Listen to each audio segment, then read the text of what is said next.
Alright guys, it's Tuesday, September 11th. We just got the order this morning, mandatory evacuation. So I'm in here doing final water changes. This may be the last time I see my fish. If it does what it's saying it's gonna do, I'm expecting complete and total loss of everything I've worked for. What's going on, my friends? My name's Anthony from Unconventional Aquatics. If you're new here, which there is quite a few of you that are new here, so thank you for subscribing and thank you for leaving feedback in the comment section. I love engaging with you guys. So what you just watched was a clip right before we had to evacuate from our home here in Jacksonville, North Carolina. Any of you familiar with the area, we were mandatory evacuated. It was last minute. I've been through plenty of hurricanes in my life. I'm from Florida. I've been through Andrew. I've been through a ton of other hurricanes, but this is the first time where, you know, I was the head of the household and we were mandatory evacuated. I had to think smart. I have, you know, a 3-year-old child. We didn't want to risk it, even though, you know, hurricanes change a lot. So we had to evacuate, guys. I couldn't take my fish. We're going to be taking a look at everything today, but I can tell you I was shocked when I got home and found what I found. It literally blew my mind. So guys, first tank we're going to check out is the 40-gallon breeder that nobody believes is a 40-gallon breeder. And yes, I'm shooting this video on 2 separate days. So 40-gallon breeder, let's go in for a closer look. Alright guys, if you're new to the channel, this is my 40-gallon breeder. Some of you recently have left some comments saying that thing looks way bigger than a 40 breeder, and that's pretty much the commonality, guys. It does look bigger than a 40 breeder, and I attribute that to the standing canopy. Throw a standing canopy on just a regular tank, throw one on a 10-gallon tank, makes it look so much bigger. I don't know why, but let's take a look. I gotta clean some glass. But in this tank, guys, we have some rare haps that I'm growing out that I bought unsexed. Also some peacocks, some OBs, as you can see in here, that I'm waiting to see if they are male and females. And then my hardscape of lava rock that some people love and some people hate. But we got a Phosphorochromis rostratus, Placidochromis giseli. I'm gonna do a video on that fish specifically soon. Look at him, it's like a demon fish. Everything's black, his eyes are completely black. But we got some lithobates here. This is actually a Nagara flametail, which has turned out to be a male. Bought him when he was under 1 inch long. We got a Dimidiochromis compressicep, a Malawi hawk, turquoise hap.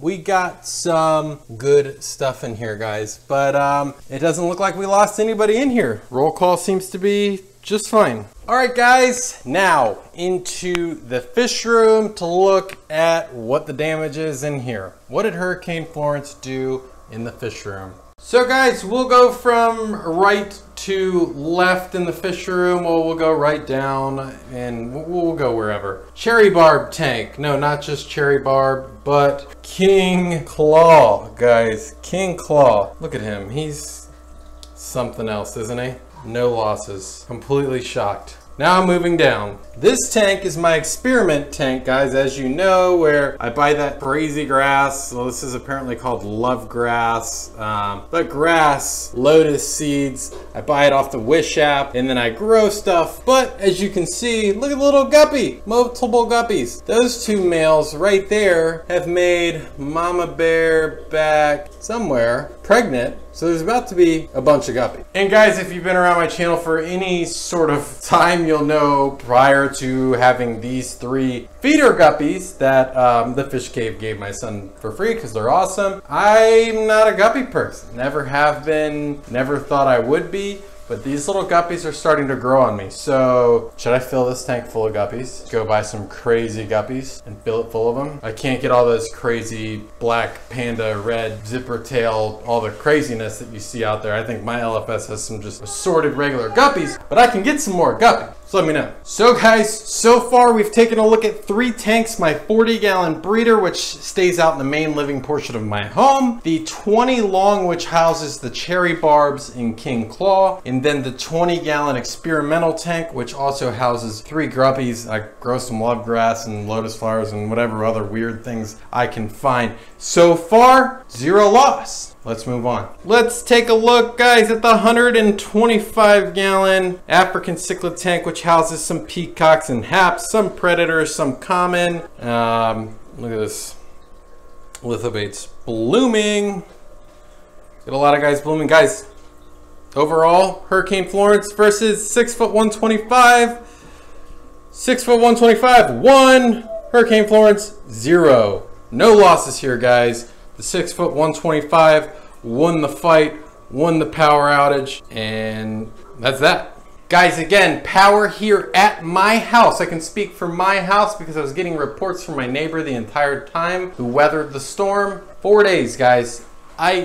Blows my mind. 4 days. Fish will just die randomly in a tank for no reason when everything's perfect, yet for some reason, all the tanks I've showed you were able to survive 4 days. No water movement, nothing. Blows my mind, guys. It really blows my mind. Here we go, guys. 60-gallon rescue tank. Special announcement for those of you who live near me, meaning like if you could physically drive here or I could meet you somewhere, the blood parrots as well as all of the angels are up for grabs. You know, pro bono. I just want them to have a good home. I'm trying to clear out this rescue tank to create space for new projects. You know, I am keeping the juvenile, the peacock cichlids that are in there, as well as the koi fish, and as well as mini claw that's down there. But I just figured I would point that out. But that being said, as you probably have sit here and took a look at this tank for a second, you probably realized 60-gallon tank, 1. Hurricane Florence, 0. No losses. But guys, we've taken a look at the 40-gallon breeder, which 1-0 on Hurricane Florence. We've taken a look at